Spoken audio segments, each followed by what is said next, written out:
नमस्कार, उत्कर्ष क्लासेज में आपका स्वागत है। वाणिज्य वर्ग का एक टॉपिक है अशुद्धियों का सुधार, रेक्टिफिकेशन ऑफ एरर। टॉपिक का नाम है अशुद्धियों का सुधार, रेक्टिफिकेशन ऑफ एरर। देखो, लेखापाल जब लेखा करता है तो लेखापाल भी एक इंसान है, मानव है, और गलती करना मानव का स्वभाव है। तो भूलवश जो गलतियां हो जाती है, उन गलतियों को ठीक कैसे किया जाए। अकाउंट्स के अंदर हम पेज नहीं फाड़ सकते हैं, वाइटनर यूज नहीं कर सकते हैं, ब्लेड से अपन हटा नहीं सकते हैं, केवल सुधार कर सकते हैं, रेक्टिफाई कर सकते हैं उसको। तो अकाउंट्स के अंदर जो अशुद्धियां हो जाती है उनका सुधार किस तरह से किया जाता है, अशुद्धि क्या होती है, इस टॉपिक की अपन चर्चा करेंगे। सबसे पहले बात करते हैं अशुद्धि क्या होती है। अशुद्धि का अर्थ, अशुद्धि का अर्थ, मीनिंग ऑफ एरर। अशुद्धि क्या चीज होती है। लेखांकन का कार्य दोहरा लेखा प्रणाली के आधार पर होता है, और दोहरा लेखा प्रणाली के कुछ नियम होते हैं, कुछ सिद्धांत होते हैं। तो दोहरा लेखा प्रणाली के नियमों या सिद्धांतों के अनुरूप लेखा नहीं होना लेखांकन के अंदर अशुद्धि कहलाता है। दोहरा लेखा प्रणाली के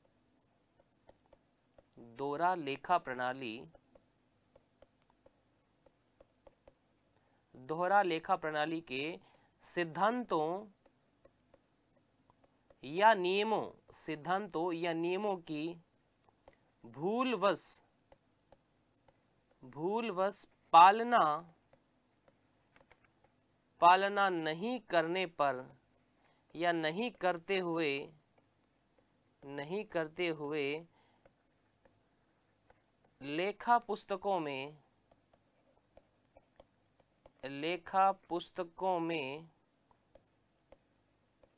लेखा करने पर होने वाली त्रुटि ही लेखांकन में अशुद्धि कहलाती है। लेखांकन में अशुद्धि कहलाती है। तो बात समझ में आई कि जब दोहरा लेखा प्रणाली का अपन जो सिद्धांत है, उसके जो सिद्धांत है, प्रिंसिपल है, उनकी गलती से यानी भूलवश पालना नहीं करते हुए लेखा पुस्तकों में लेखा करते हैं, और उससे जो गलतियां होती है, त्रुटियां होती है, उसे हम लेखांकन में अशुद्धि कहते हैं, एरर कहते हैं। ठीक है, अब हम बात करते हैं कि अशुद्धियां कितने प्रकार की होती है। अशुद्धियों के प्रकार,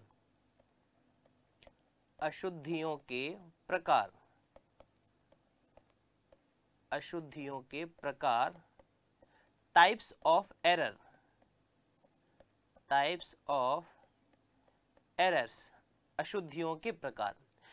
अशुद्धियां दो प्रकार की होती है, तलपट के मिलान को प्रभावित नहीं करने वाली अशुद्धियां और तलपट के मिलान को प्रभावित करने वाली अशुद्धियां। तो अशुद्धियों के प्रकार को दो भागों में बांट सकते हैं। नंबर फर्स्ट,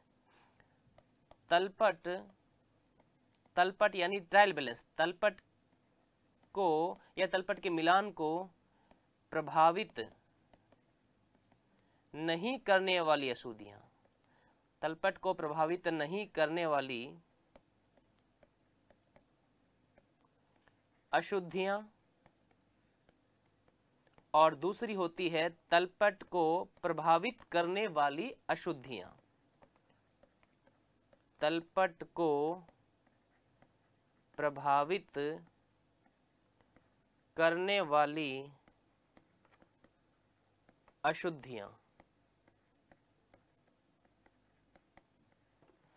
तो ये अशुद्धियों के प्रकार को अपन दो भागों में बांट सकते हैं। पहला, जो तलपट के मिलान को प्रभावित करती है, जिससे तलपट के दोनों पक्षों का योग बराबर नहीं आता है, वो तो होती है तलपट को प्रभावित करने वाली अशुद्धियां। और दूसरी जो तलपट के मिलान को प्रभावित नहीं करती है, वो होती है तलपट को मिलान को प्रभावित नहीं करने वाली अशुद्धि। यानी तलपट के दोनों साइडों का योग तो मिल जाता है, लेकिन उसके बाद में भी गलती रहती है, वो तो होती है तलपट के मिलान को प्रभावित नहीं करने वाली अशुद्धि।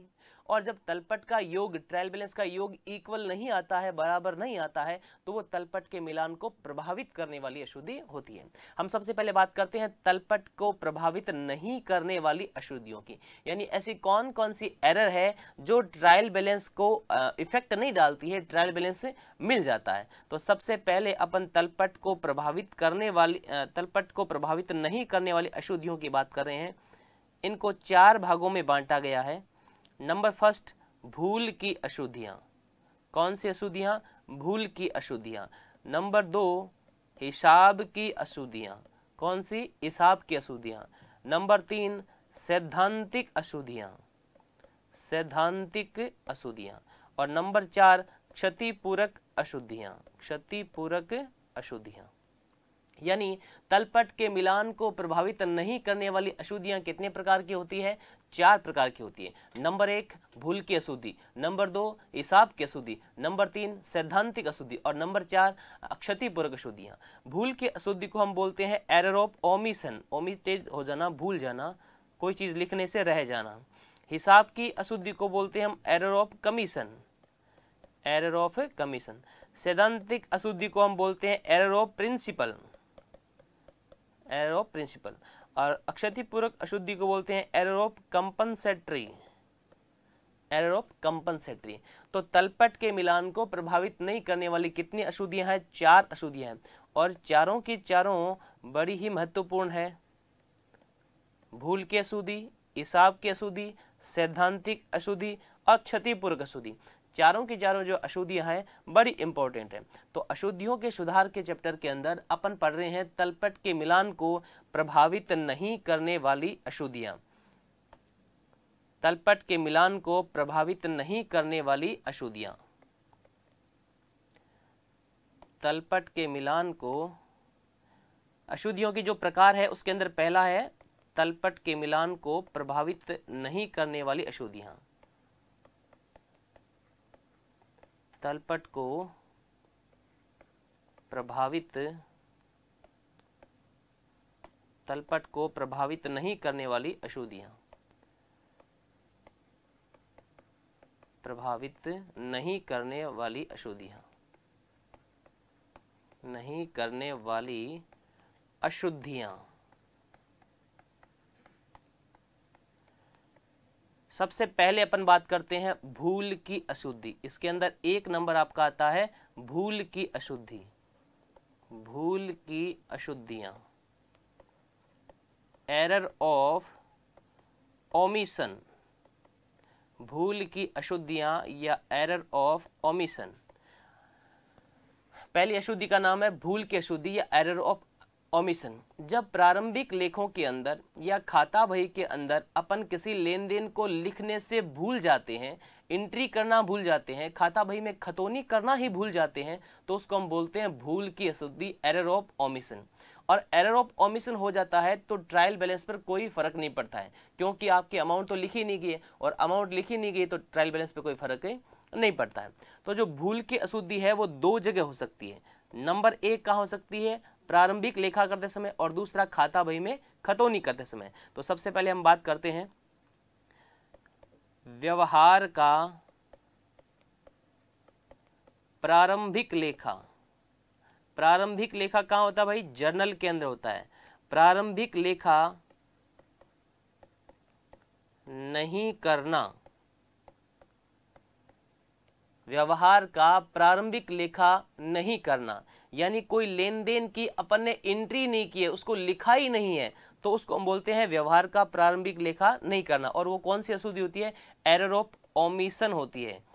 एरर्स ऑफ ओमिशन, यानी भूल ही गए, लिखना ही भूल गए। Error of omission. एग्जाम्पल के लिए आपको मैं बताऊं तो इसमें कह सकते हैं राम को 5,000 रुपये का माल बेचा, प्रविष्टि करना भूल गए। प्रविष्टि करना भूल गए, यानी आपने क्या किया? जर्नल में एंट्री ही नहीं की, तो इसका कोई फर्क नहीं पड़ेगा और आपका ट्रायल बैलेंस बन जाएगा, तलपट बन जाएगा। तो पहली अशुद्धि आपकी जो भूल की अशुद्धि है वो कहाँ हो सकती है? प्रारंभिक लेखा जर्नल में एंट्री करते समय हो सकती है। दूसरी कहाँ हो सकती है भूल की अशुद्धि? खाता बही में खतौनी करते समय, खाता बही में खतौनी नहीं करना, खाता बही में खतौनी नहीं करना। पहला प्रारंभिक लेखा नहीं करना, दूसरा खाता बही में खतौनी नहीं करना। लेजर में पोस्टिंग नहीं करना, यानी जर्नल में एंट्री तो कर देना लेकिन उसको लेजर में नहीं ले जाना, इसको हम क्या बोलते हैं? खाता बही में खतौनी नहीं करना या भूल की अशुद्धि। राम को माल बेचा, इसकी प्रविष्टि तो कर दी, राम को जो माल बेचा उसकी हमने एंट्री तो कर दी, लेकिन खाता बही में खतौनी करना भूल गई। राम को माल बेचा, उसकी एंट्री तो कर दी, लेकिन खाता बही में खतौनी करना भूल गए, तो ये भी भूल की अशुद्धि के अंदर आता है। तो ये पहली आपकी अशुद्धि कौन सी थी? तलपट को जो प्रभावित नहीं करती है वो आपकी है भूल की अशुद्धि। दूसरी अशुद्धि की बात करते हैं। दूसरी अशुद्धि है आपकी हिसाब की अशुद्धि।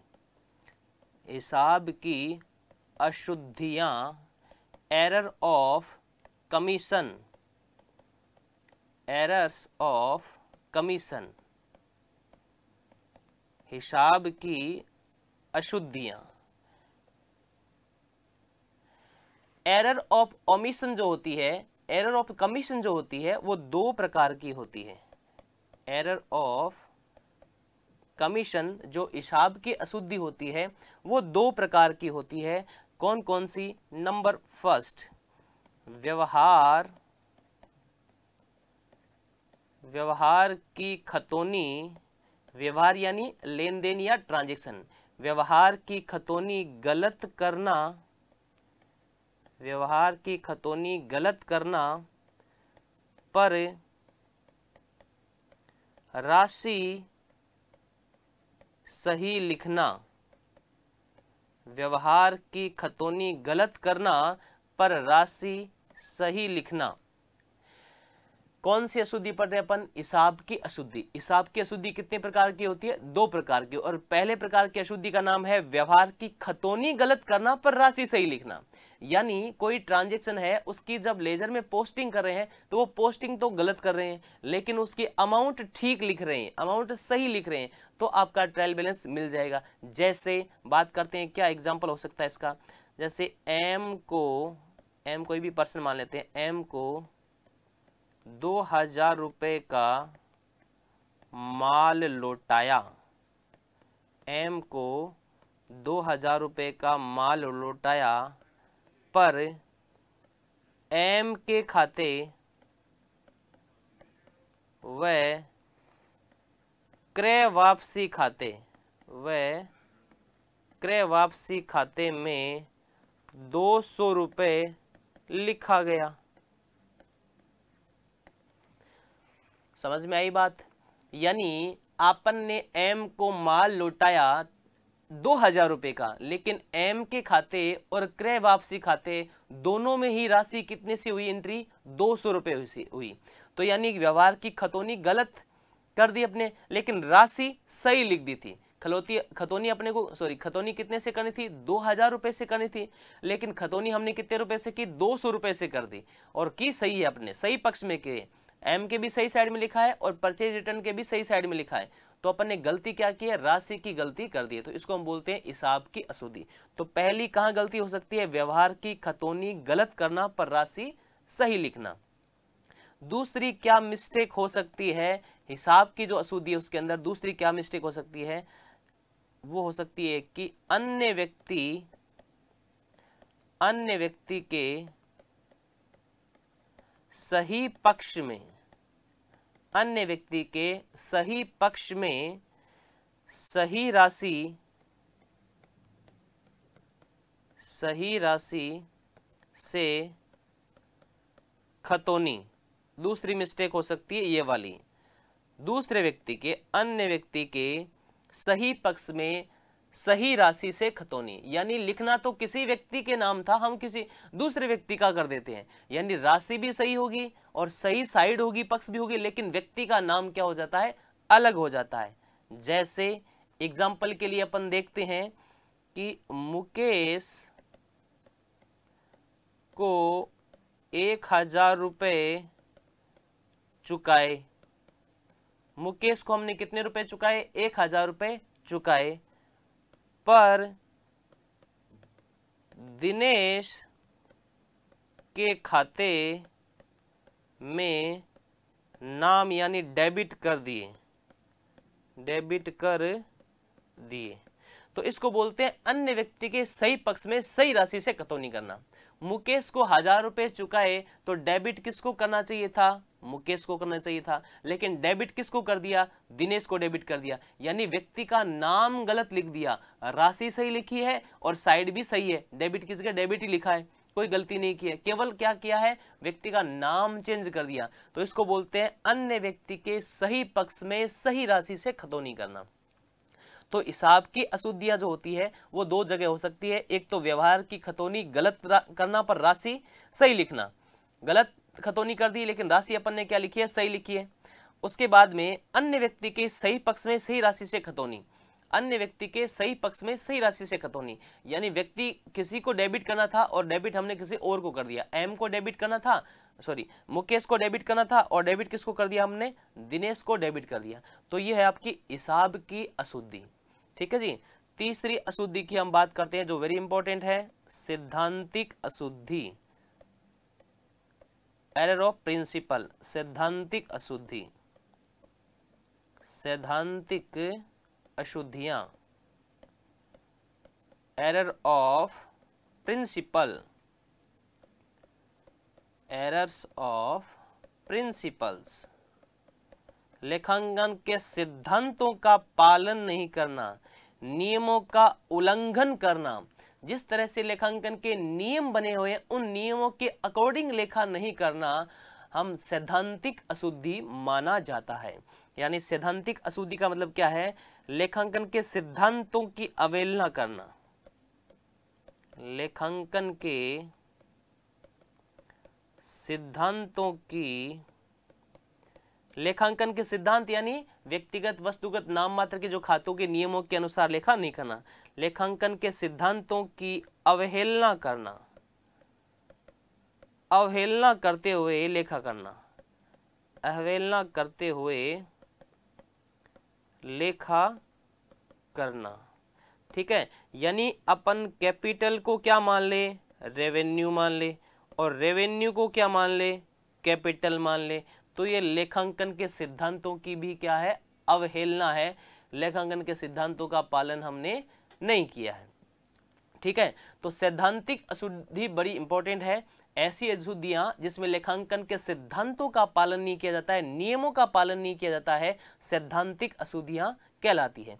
एक एग्जाम्पल लेते हैं सैद्धांतिक अशुद्धि का, कि मशीन की मरम्मत, मशीन की मरम्मत पर व्यय, मशीन की मरम्मत पर व्यय का मतलब होता है मशीन आपने खरीदी, मशीन जो आपने लगा रखी है उसका रिपेयर का खर्चा है, रिपेयरिंग का एक्सपेंसेस है, वे मशीन खाते, मशीन खाते के, मशीन खाते में, मशीन खाते में, मशीन खाते में नाम यानी डेबिट कर दिया। देखो ध्यान से समझिएगा, आपका क्या कह रहा है कि मशीन एक है और मशीन की मरम्मत पर, मशीन की रिपेयर पर, मशीन की रिपेयर पर, मशीन की रिपेयर पर खर्चा किया और किसको डेबिट कर दिया? मशीन खाते को डेबिट कर दिया। ध्यान से देखना, मशीन पर, मशीन खाते को डेबिट किया, इस खर्चे को क्या बोलते हैं? पूंजीगत खर्चा बोलते हैं, कैपिटल। मशीन खाते को अगर डेबिट कर रहे हैं इसका मतलब क्या होता है? यह पूंजीगत खर्च बन जाता है। और मरम्मत पर खर्च कर रहे हैं, रिपेयर पे खर्च कर रहे हैं, तो इसको क्या बोलते हैं? आयगत बोलते हैं। अगर रिपेयर पे खर्चा कर रहे हैं तो वो तो हमारा क्या होता है? आयगत होता है। और मशीन पे खर्चा कर रहे हैं उसको क्या बोलते हैं, पूंजीगत बोलते हैं। तो रिपेयर का आपने खर्चा तो कौन सा किया था, आयगत किया था, और आपने डेबिट किसको कर दिया, पूंजीगत मशीन को डेबिट कर दिया, तो गलत कर दिया। यानी आयगत को आपने, इस रेवेन्यू को आपने क्या मान लिया, कैपिटल मान लिया। तो इसका क्या किया जाता है, फिर सुधार किया जाता है। तो इस तरह की जो अशुद्धि होती है वो किसके अंदर आती है, आपकी सैद्धांतिक अशुद्धि के अंदर आती है।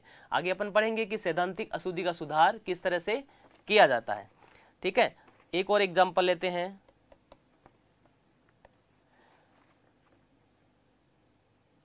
फर्नीचर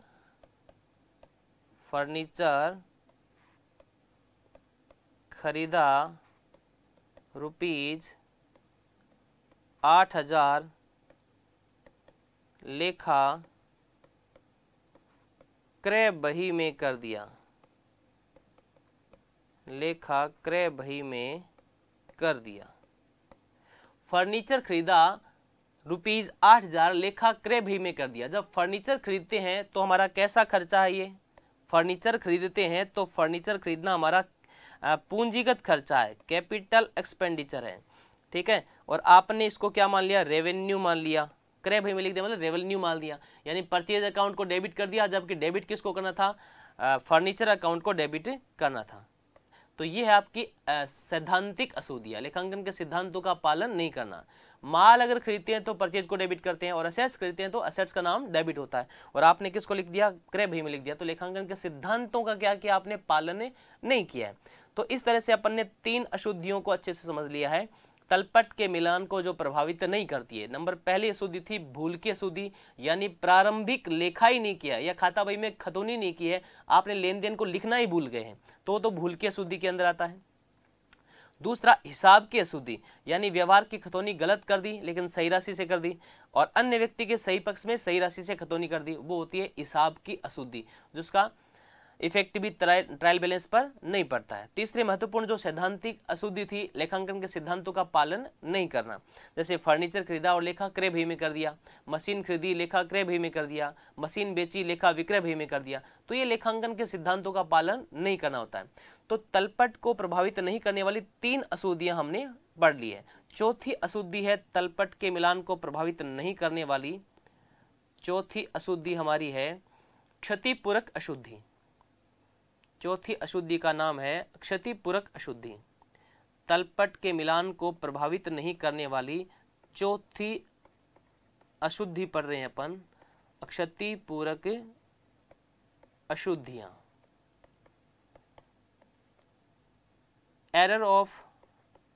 एरर्स ऑफ कंपनसेटरी, यानी अपना इफेक्ट अपने आप सही कर लेती है, जो गलती होती है उसको अपने आप ठीक कर लिया जाता है। यानी जब एक जगह कहीं गलती होती है, एक खाते या 2 खातों में कहीं गलती होती है, तो दूसरे खाते में दूसरी उसी टाइप की गलती होती है, जिससे उसका इफेक्ट ऑटोमेटिक क्या हो जाता है, खत्म हो जाता है। उसको हम क्या बोलते हैं, क्षतिपूरक अशुद्धियां या एरर ऑफ कंपनसेटरी बोलते हैं। ठीक है, बात करते हैं कि एग्जाम्पल से इसको समझते हैं। एम को 3,000 रुपए चुकाए। एम एक व्यक्ति है जिसको कितने रुपए चुकाए, 3,000 रुपए चुकाए, पर एम के खाते में 300 रुपए से खतौनी की गई। एम को कितने रुपए चुकाए थे, 3,000 रुपए, लेकिन एम के खाते में खतौनी कितने रुपए से की है, 300 रुपए से। मिस्टेक होगी, एक जगह मिस्टेक होगी। दूसरा, इसी के साथ में क्या मिस्टेक और होती है दूसरी, एन को 300 रुपए चुकाए, एन को 300 रुपए चुकाए, पर एन के खाते में 3,000 रुपए से खतौनी की गई। ध्यान दीजिएगा, ट्रांजैक्शन आपका क्या है, एम को 3,000 रुपए चुकाए, लेकिन एम के खाते में 300 रुपए से खतौनी की गई। भाई कितना कम लिखा गया, एम को 3000 चुकाए और लिखे कितने थे 300 रुपए लिखे गए। एम को चुकाते हैं तो एम को क्या करना था, डेबिट करना था। एम के 2700 रुपए कम डेबिट किए। एम को कितने से कम डेबिट किया है, 2700 रुपए से कम डेबिट किया है। ठीक है जी। नेक्स्ट देखिए, एन को 300 रुपए चुकाए। एन दूसरा पर्सन है जिसको अपन ने कितने चुकाए हैं, 300 रुपए, यानी एन के डेबिट में कितने लिखने थे, 300 रुपए लिखने थे। एन के खाते में कितने लिख दिए, 3000 रुपए। तो यानी 2700 रुपए से एन को क्या कर दिया गया, अधिक डेबिट कर दिया गया।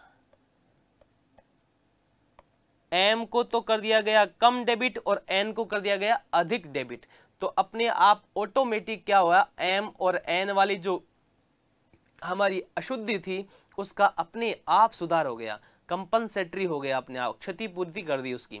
यानी एम के अपन ने 2700 रुपए जो डेबिट में कम लिखे थे उसकी जगह एन के अपन ने डेबिट में ज्यादा लिख दी, तो अपने आप हमारा ट्रायल बैलेंस क्या हो जाता है, इससे मिल जाता है। तो इसको हम बोलते हैं क्षतिपूरक अशुद्धि।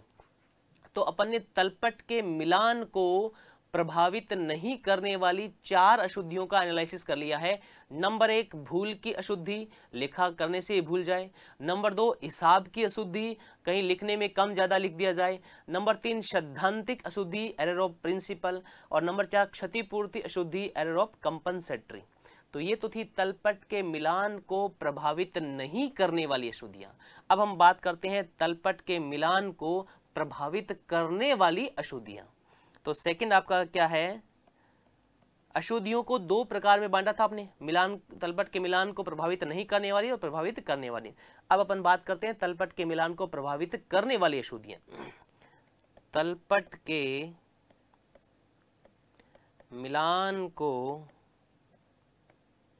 प्रभावित करने वाली, तलपट के मिलान को प्रभावित करने वाली अशुद्धियां जिनसे तलपट मिलता नहीं है, तलपट का टोटल नहीं लगता है, ऐसी कौन कौन सी अशुद्धियां हैं उनकी अपन बात कर रहे हैं, जिनसे तलपट का योग नहीं मिलता है। सबसे पहले है जी 1 नंबर अशुद्धि का नाम है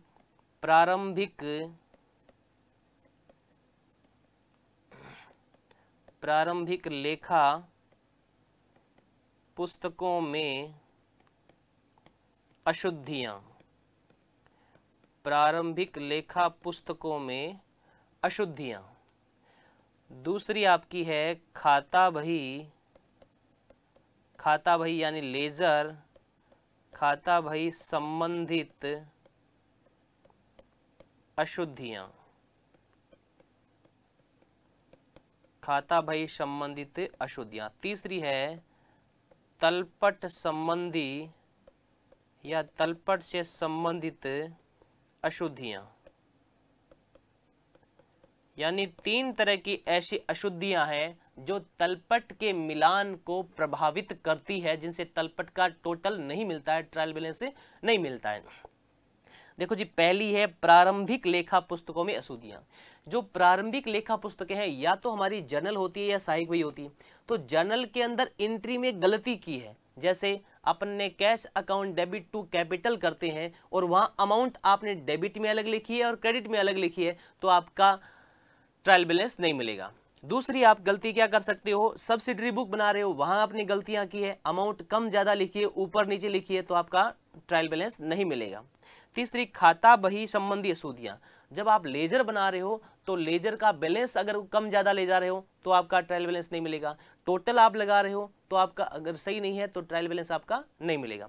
तीसरा तलपट संबंधी अशुद्धियां। जब आप ट्रायल बैलेंस बना रहे हो उस समय अगर किसी खाते का डेबिट शेष है आप उसे क्रेडिट में लिख दे हो तो ट्रायल बैलेंस नहीं मिलेगा। किसी खाते का क्रेडिट शेष है उसे डेबिट में लिख देते हो तो ट्रायल बैलेंस नहीं मिलेगा। अगर तलपट आप बना रहे हो टोटल सही नहीं लगा रहे हो, इस तरह की गलती कर रहे हो तो आपका ट्रायल बैलेंस नहीं मिलेगा।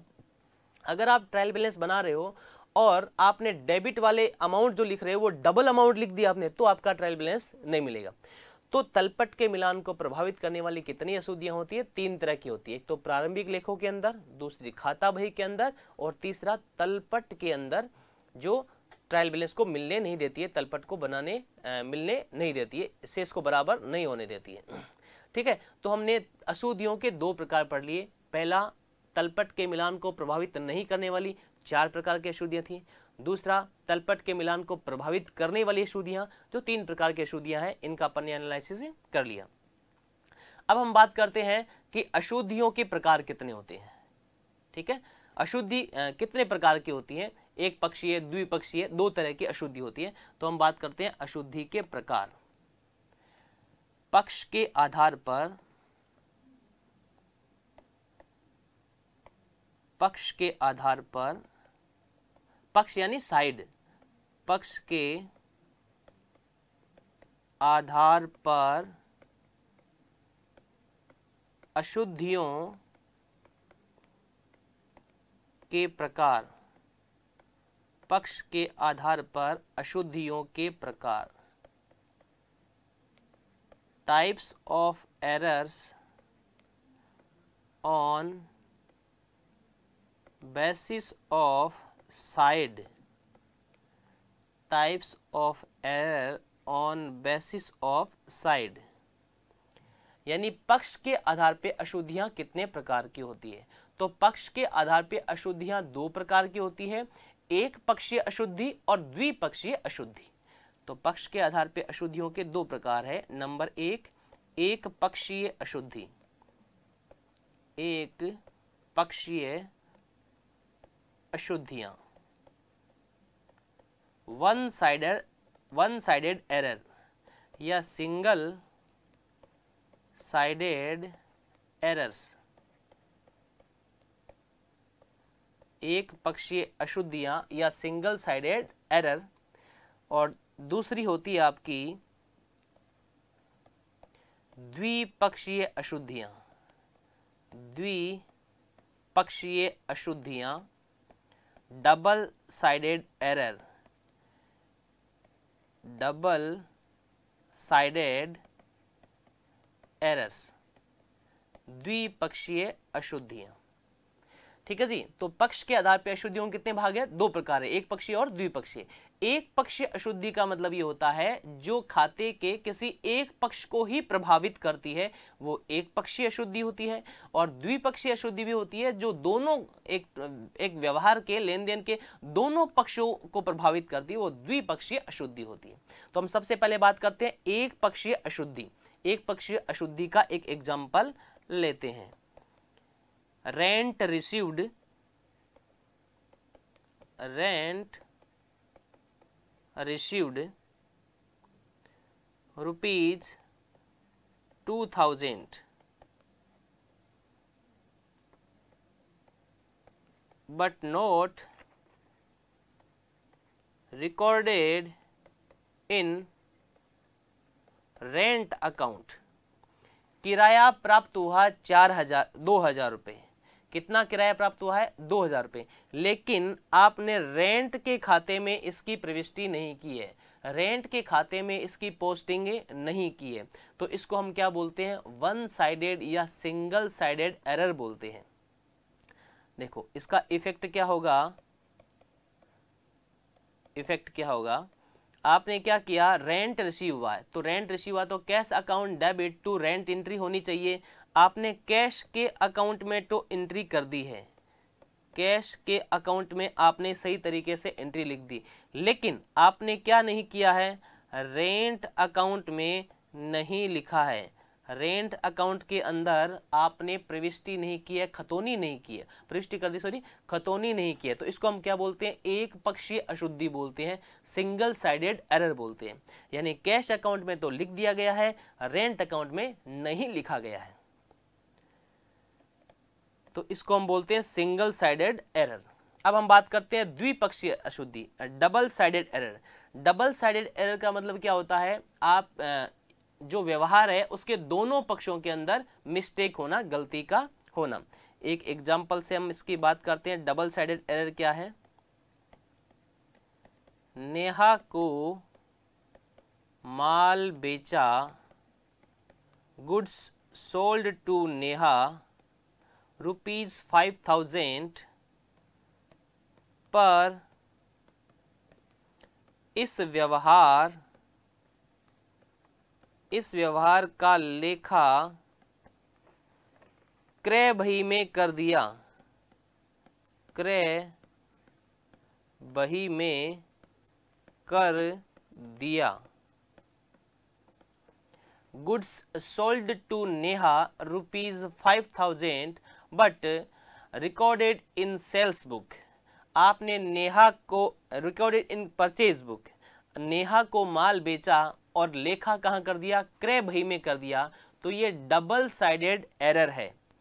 इसका एरर और इफेक्ट क्या होगा, एरर एंड इफेक्ट, एरर का मतलब अशुद्धि, इफेक्ट का मतलब प्रभाव क्या होगा इसका। एक तो विक्रय खाता है, विक्रय खाते में लेखा नहीं हुआ,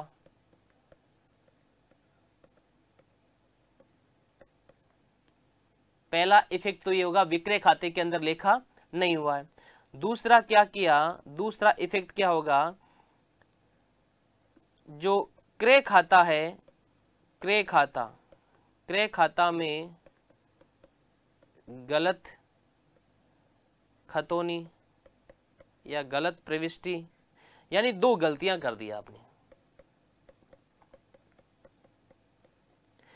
विक्रय खाते में लेखा नहीं किया और क्रय खाते में गलत कर दिया। तो ये इसको हम क्या बोलते हैं, डबल साइडेड एरर या द्विपक्षीय अशुद्धि बोलते हैं। तो पक्ष के आधार पे अशुद्धियों को दो भागों में बांटा गया है। एक पक्षीय अशुद्धि किसी एक ही खाते में खतौनी नहीं करना, और द्विपक्षीय अशुद्धि दो खातों के अंदर गलतियां करना, उसको हम बोलते हैं द्विपक्षीय अशुद्धि।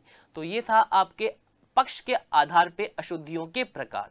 ठीक है, अब हम बात करते हैं कि अशुद्धियां तो हो गई, वो अच्छी बात है। अब उनका पता कैसे लगाएंगे, अशुद्धियों का पता किस तरह से लगाएंगे। तो अशुद्धियों का पता लगाना, अशुद्धियों का पता लगाना, अशुद्धियों का पता लगाना, अशुद्धियों का पता किस तरह से लगाएंगे। देखो, सबसे पहले प्रारंभिक लेखों की अशुद्धियों का पता लगाएंगे। प्रारंभिक लेखे की अशुद्धियों का पता लगाना। सबसे पहले आपने जो जर्नल या सब्सिडरी बुक बनाई है उसमें आपने क्या गलती की है उसका पता लगाएंगे। उसके बाद में खाता बही, 2 नंबर खाता बही बनाते हैं तो वहां पे चेक करेंगे। खाता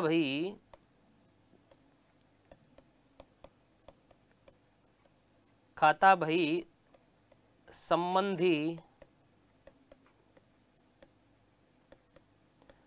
अशुद्धियों का पता लगाना। और तीसरी, तलपट संबंधी अशुद्धियों का पता लगाना। तलपट संबंधी अशुद्धियों का पता लगाना। तो यानी 3 तरह की आपकी जो अशुद्धियां होती है उसका अपन पता लगा सकते हैं। नंबर 1, प्रारंभिक लेखे की अशुद्धियों का पता। सबसे पहले आपको चेक करना है कि जो जर्नल या सब्सिडरी बुक बनाई है उसके अंदर आपने कोई गलती तो नहीं कर दी है। उसके बाद में खाता बही में चेक करना है कि खाता बही में तो कोई गलती नहीं की है, खातों का बैलेंस निकालने में, टोटल लगाने में कहीं गलती नहीं की। तीसरा, ट्रायल बैलेंस में तो आपने कोई गलती नहीं की है। तो इस तरह से अशुद्धियों का पता लगा